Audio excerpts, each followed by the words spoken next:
Howdy! Welcome to the third annual Columbia Food and Wine Festival. I'm Mike Wine Guy, a local wine lover and also somebody who has a little podcast called Ride Between the Wines. Check me out. Obviously, this year's festival is going to be a little bit different.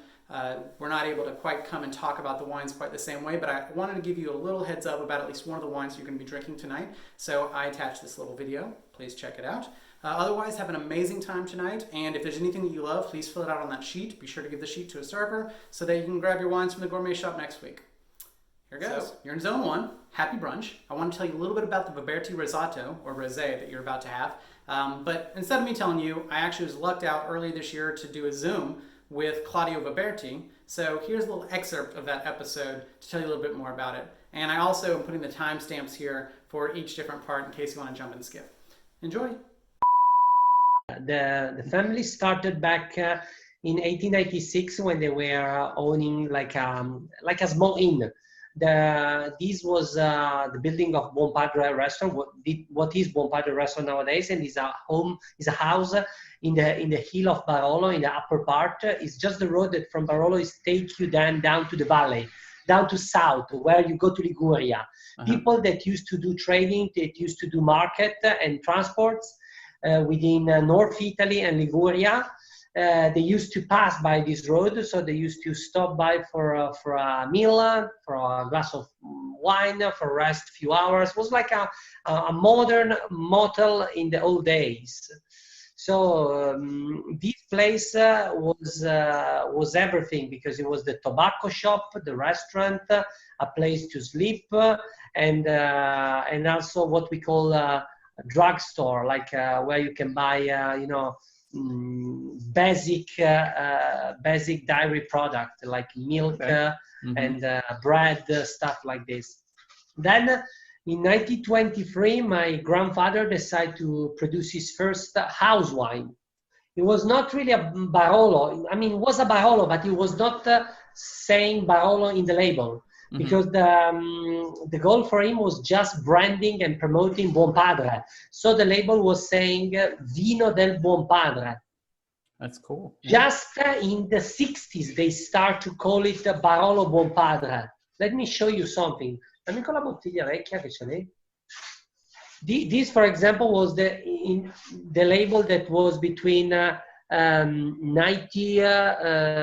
1960s, and then nowadays time is still the same outlooking, and it is the label of the Barolo Buon Padre.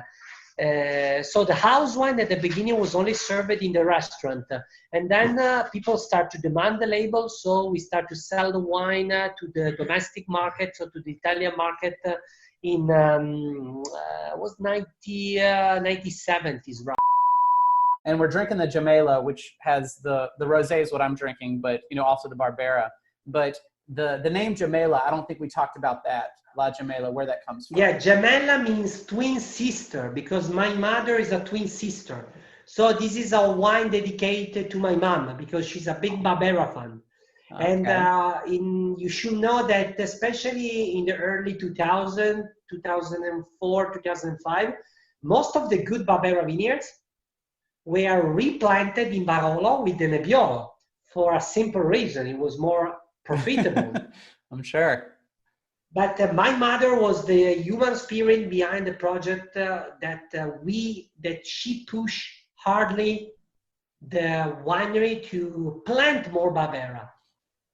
And the label is definitely a tribute to my mother. Oh, I like that. That's nice. Rosé, the story of the rosé, is a funny story. We planted the vineyards for producing, for increase a little bit our production on our Langhe Nebbiolo. Langhe Nebbiolo is our second label of the Barolo Buon Padre. It's the baby Barolo.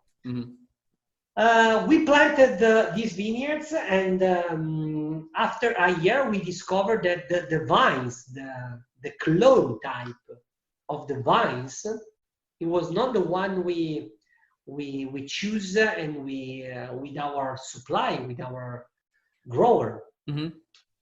And we found strange, because these vines were, well, it was the Nebbiolo, but it was not the clone we like. And then we discovered this was not the traditional Lampia that we use for our Barolos and Nebbiolo. It was an old clone, family of clone called Rosé.